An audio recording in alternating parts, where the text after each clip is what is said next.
their bills paid by insurance. Again, that is something that he has destroyed. He came up with something called the housing levy, ostensibly to construct affordable houses for the people of Kenya. It is not the work of government all over the world to construct houses. Governments put up roads, water, electricity, drainage, sewage. It is the work of the private sector to construct houses. But he has put it by force because he has business interest in company with some Asians to supply cement, steel, and iron sheets. So the whole affordable housing scheme is about corruption. It's about conflict of interest. Again, you find in agriculture, all the sugar factories have been sold to Asians in partnership with Kasongo. Last week, despite us having rice in Moya and Ahero that has not been bought, that is in the stores, he has authorized the importation of 5,000 metric tons of rice, duty-free, that will come and kill the rice farmer in Moya and Ahero.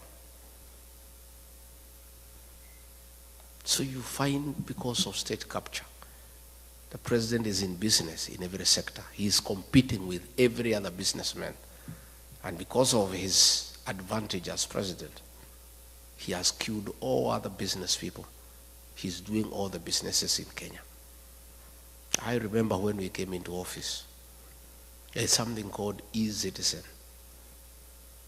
It was an app that was being operated by some private people and doing some little work for government. And when he came, he brought a lot of issues saying it is wrong for anybody in the private sector to collect money on behalf of government. And he said the Ministry of ICT must take up eCitizen. Little did I know, he wanted the owners of eCitizen to come into the open. So when they came, he negotiated with them, took 80% of the business and said they should continue, and ordered all government services to be onboarded through eCitizen. Out of every 5 shillings that is paid through eCitizen, he pockets 3. That is not enough. The Auditor General has reported more than 10 billion shillings collected through eCitizen cannot be traced. So what is happening in Kenya is that we don't have a government. What we have is a criminal enterprise, theft of public funds, where the president has taken over all the businesses in the country. He's a chief procurement officer, he's a chief accountant, he is a supplier, he is everything. And nobody can ask a question. And that now brings me to explain to you why we fell out. I believed this man because he came with a Bible, and I'm a Christian. I'm the husband of a pastor. So when you come with a Bible and say you are saved, I believed this man. And all the things he told me and told the people of Kenya, we believed. I did not even have an MOU with him. We never wrote any agreement. I believed everything he told me. But when we arrived in government, it's a one-man show. He makes all the decisions. And all these decisions are selfish. It's about him. He's a businessman. He doesn't care for the country. And I started telling him this is wrong. Within a very short time, he captured Parliament. Parliament cannot ask a question. He captured the Senate. They cannot ask a question. He compromised all institutions of oversight. Nobody can ask a question. The only person who remained who could ask a question was Tinga, Raila Odinga. And he told me, we'll look for this man. He loves money. We'll give him some money. He'll also keep quiet. And sure as December 25 is Christmas. The way, I'm telling you, Just as sure as December 25 is Christmas, the way Osinde has explained, the man is eating and hence observing table manners. He cannot speak, his mouth is full. So the two are one and the same. And you know, sometimes we were debating. Okay, William Ruto is a great mistake. It's a mistake we have to live with. We made a mistake. I made a mistake. And I have apologized to the people of Kenya. But what was the alternative? Had we elected Raila Odinga, the same thing would have happened. The two would have crossed ranks. They start eating together the way they are doing today. So we are just saying Kenya was presented with two unpleasant choices. There were two hyenas, but they were different. One without teeth and one with teeth. And I think to a certain extent, President Uhuru Kenyatta was right. Probably we should have gone for the hyena without teeth because it will not finish us in one day. Yeah? Si ingetukula pole pole. Sasa, mimi, Rigathi Gachagua, decided to go for the hyena with the teeth. And it started with me. So somebody was telling me, much as I sympathize with you, nafikiri ni sawa, hii fisi iko na meno ilianza na wewe. Ndio sasa ikujie si? So yesterday I heard David Morathe saying that Jubilee can support Raila Odinga if they abandon William Ruto. Raila Odinga and William Ruto are birds of the same feather. None of them is an alternative. We must get rid of the two because they are Kenya's problem. So when he bought Raila Odinga and he kept quiet, then he started stealing everything in the country. Started killing people. And I disagreed with him. And I was left as the only option now to fight for the people of Kenya from within government. Everybody else had been compromised. I was left alone. And I started fighting from within. So when he decided to kill our children, the Gen Z, I said no. And when he insisted and killed them on June 25th, 2024, I went to Mombasa and called a press conference as deputy president and told him off. And that was our parting shot. We never talked again from that day. We would only communicate in messages because I called him out publicly for killing our children. If Rigathi Gachagua was a selfish man, I would have agreed with William Ruto, like Raila. We sit and eat, then we finish the country. Today I'll be a very wealthy man. I would have joined him in all the deals. E-Citizen, we do. Fuliza, we do. Medical equipment, we do. Because he was willing to let me eat so that I keep quiet. He was quite happy. In fact, he told me, we wacha mambo mingi bana. We kuja tukule bana. Hii Kenya ni yako. Hii Kenya ilikuliwa na Kenyatta bado isha, ikakuliwa na Moi bado isha, ikakuliwa na Uhuru. We shida yako ni gani? You know? Had I been just another Kenyan, like the Kenyans I see, if I was like Raila Odinga, a selfish person, I would have agreed with William Ruto. I stay as deputy president. I enjoy the privileges, there are many, and we eat. We finish the country. We let the children die, and I just sit there. But my conscience wouldn't allow. I am not a wealthy man, but I'm not a poor person. And I don't need money myself. My children are big, they are working. My wife is here, is a pastor. Nywele yake hata haihitaji 3,000. So, what reason would I had to join William Ruto in a gravity train to finish our country, to steal everything? I said no. And I paid for it. And I'm happy that I became the sacrificial lamb for the people of Kenya.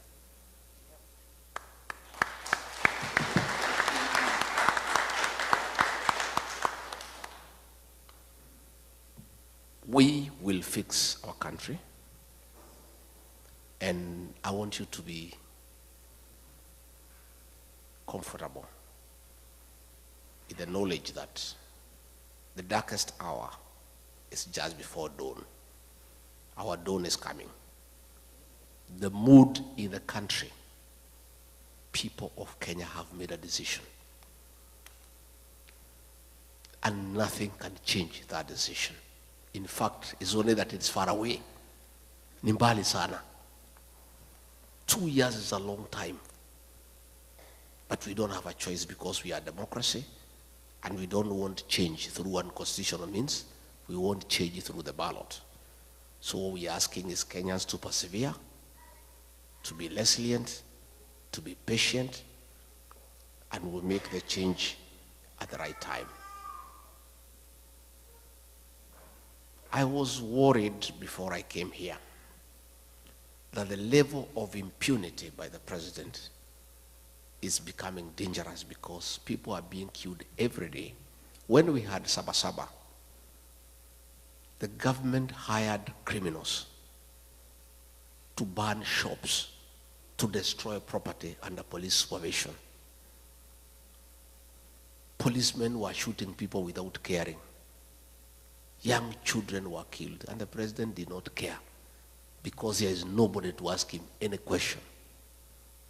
And even when we complain, he doesn't care. I am very encouraged that through your efforts, the day before yesterday, the chairman of the Senate Foreign Relations Committee, Senator James Rich, tabled a bill in the House calling for a review of the status of Kenya as a non-NATO ally for several reasons. Among them, that William Ruto is working with the terrorist groups, most notably RSF of Sudan, where he is in gold business with Hemeti, and where Kenya supplies arms to go and kill children and women in Sudan. The Americans have complained that he has also been doing business with Alishababu. The Americans have called for investigations on abductions, extrajudicial killings, use of police to attack civilians, and other violation of human rights. And within 90 days, an investigation will begin, and a report to be made within 180 days. And there is real panic in Nairobi. I saw William Ruto today fumbling with words, trying to explain himself, but trying to digress from the real issues. He was saying that the Americans have a problem with him because he's having a relationship with China. And he is having a relationship with China because it's good for the country. But he's running away from the real issues. And because he follows me wherever I am, it is good for me to tell him why the Americans have a problem. Not just the Americans, the people of Kenya. The Americans have just heard the cry of the Kenyan people, and they are raising issues. William Ruto, aka Kasongo, please, the Americans want to have an investigation to unearth your business dealings with Hemeti of RSF in Sudan where you are doing gold business, and in reciprocity supplying arms to the terrorist group to kill women and children in Sudan. You cannot run away with it because we have the evidence. I was your deputy when those meetings took place. I have all the details. And we are giving those details to the Americans. And we are right here in America.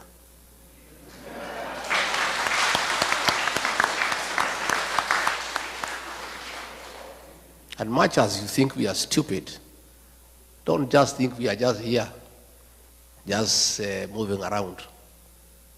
We are also here to put the Kenyan case to the American government and to Congress and to the Senate.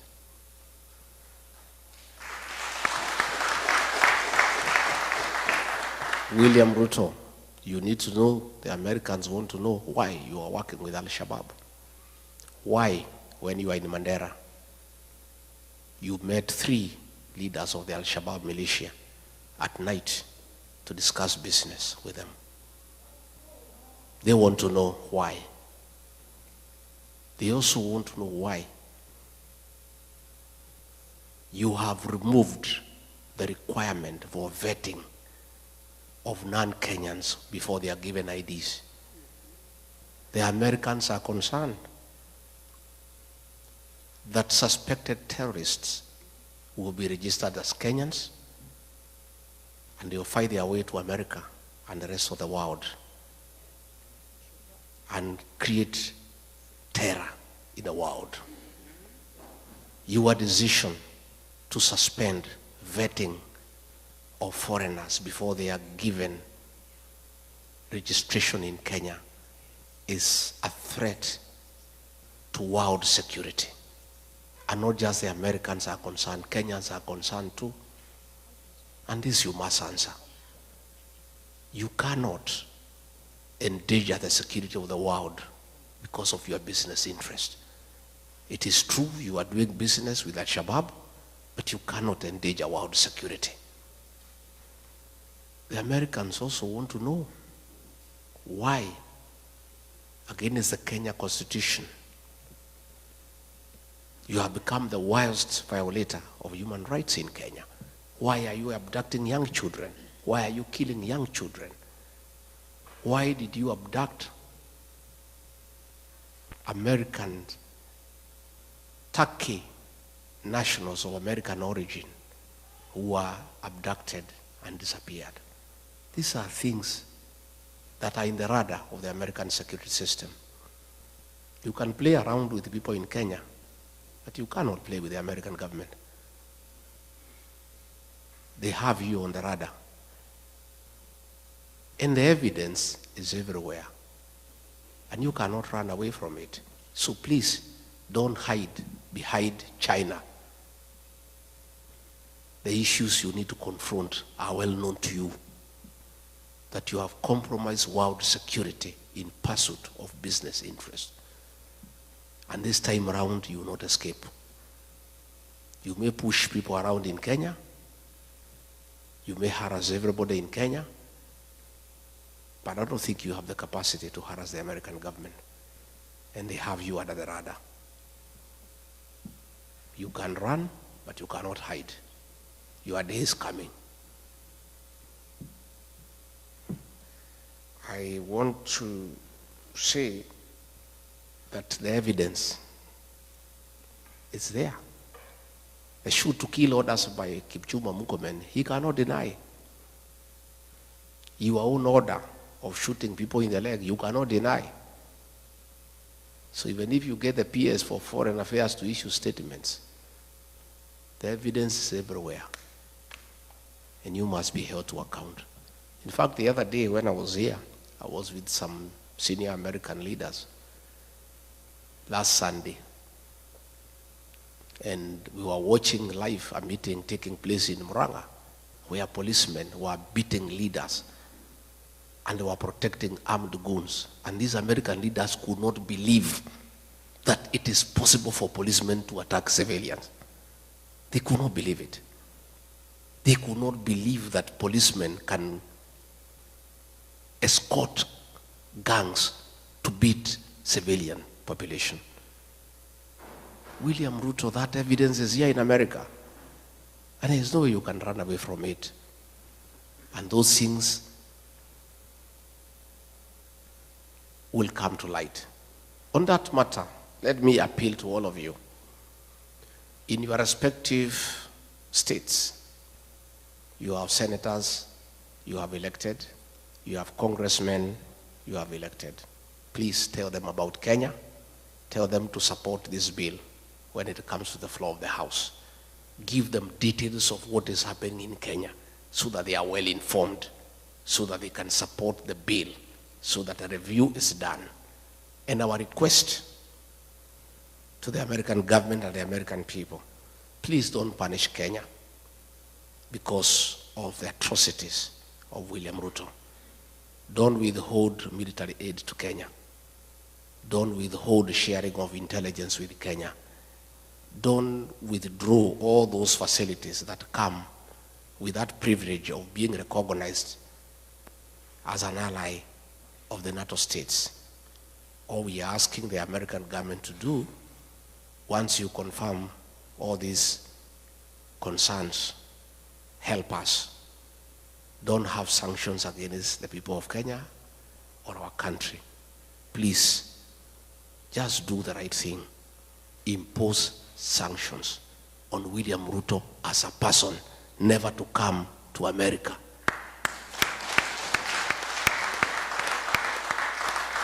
And I think if he does that, that is our problem. Kenya should not suffer because of one person. Let's deal with the person. And I think if the government here can impose sanctions against him, that he cannot come to America and he cannot go to other states that work with America, our problems will be sorted instead of punishing the country because of the actions of one person. Diaspora people,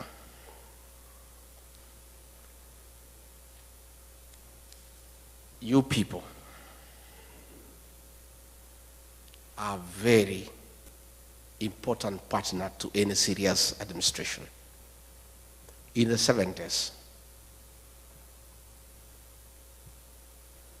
coffee was #1 foreign exchange earner for our country. In the 80s, it was overtaken by tea.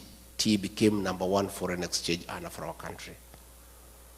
In the 90s, both coffee and tea were overtaken by tourism, and it became #1 foreign exchange earner. But as we speak today, all those have been overtaken. The #1 foreign exchange earner for our country, Kenya, are remittances from the diaspora. It is you guys. You are the drivers of our economy. Our economy relies on you. It's the dollars you send home that we use to pay our public debt. It's the dollars that you send home that we use to import products from across the world. It's the dollars that you send home that are running our embassies. Hence, you are a very important stakeholder in the economic development of our country.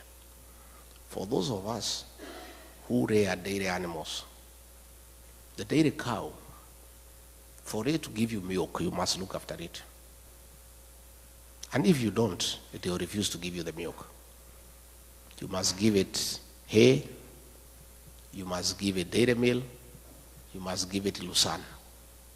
Nowadays, at home, we are supplying mattresses for cows to sleep on so that they don't feel cold at night.